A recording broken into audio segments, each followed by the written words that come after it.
ہمارے وضو میں بڑی خامیاں ہیں، بڑی غلطیاں ہیں۔ نبی رحمت صلی اللہ علیہ وسلم نے ایک صحابی کو دیکھا، وضو کر کے آئے اور ان کی ایڑی جو تھی، پاؤں کی عقب سائڈ، پاؤں کی پشت جو تھی، وہاں پہ تھوڑی سی جگہ خشک تھی۔ جناب رسول کریم صلی اللہ علیہ وسلم نے فرمایا ویل للعقاب من النار،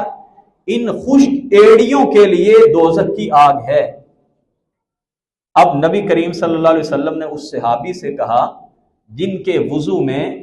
کچھ کمی رہ گئی تھی، اس حدیث سے ہمیں یہ سبق ملتا ہے کہ ہمارے وضو میں ممکن ہے بے شمار خامیاں ہوں، اور میں اکثر جو چیز نوٹ کرتا ہوں وہ ہماری اکثریت کو مسح کرنے کا طریقہ ہی نہیں آتا۔ سر کا مسح کرنا، باقی تو بڑی آسان سی باتیں ہیں، یعنی کلی کر لی، ناک میں پانی ڈال لیا، چہرہ دھو لیا، لیکن جو مسح کرنے کا طریقہ ہے اس میں جو بہت زیادہ غفلت دیکھی کہ یہاں سے شروع کیا اور ادھر پیچھے لے جا کے ہاتھ چھوڑ دیے۔ اکثریت ہماری مسح اس طرح سے کر رہی ہے۔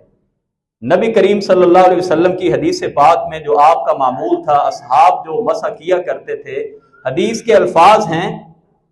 کہ آپ جہاں سے مسح کو شروع کیا کرتے تھے پیچھے لے جا کے، اور وہیں سے سر کے اوپر ہاتھ رکھ کے یہاں پہ لا کے ختم کیا کرتے تھے۔ جہاں سے شروع کیا یہاں سے شروع کر کے یہ پیچھے لے کے گئے، اور اسی طرح ہاتھ اوپر رکھ کے یہاں پہ لا کے ہاتھوں کو چھوڑنا ہے۔ تو ہماری اکثریت کے وضو اگر دیکھیں، ادھر بیٹھ کے آپ اگر اندازہ لگائیں تو بس فوری طور پہ ایسے مسح کیا اور ادھر جا کے چھوڑ دیے۔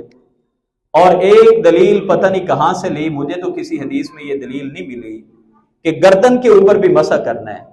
جو چیز نبی رحمت صلی اللہ علیہ وسلم سے مسح میں ثابت نہیں ہے، کسی حدیث میں نہیں آئی، تو اس کے لیے آپ کو کسی سائنٹسٹ یا کسی ڈاکٹر کی دلیل کی ضرورت نہیں ہے کہ گردن پہ ہاتھ پھیرنے سے انسان بہت ساری بیماریوں سے محفوظ رہتا ہے۔ ہم مسح اسی انداز میں کریں گے جس انداز میں، جس طریقے میں نبی کریم صلی اللہ علیہ وسلم نے ہمیں سمجھا دیے۔ اور اگر گردن کا مسح درست ہو تو اس کے لیے ہمیں دلیل کی ضرورت ہے۔ دلیل میں یہ اسوہ نمونہ ثابت ہو جائے تو ہمیں کر لینا چاہیے، اور اگر نبی کریم سے ثابت نہ ہو تو پھر گردن کا مسح ہمیں نہیں کرنا چاہیے۔ تو ہمیں اپنے وضو کے اندر جو خامیاں ہیں، جو غلطیاں ہیں، ان کو دور کرنا چاہیے، اور اگر وضو اسی طرح ہو جائے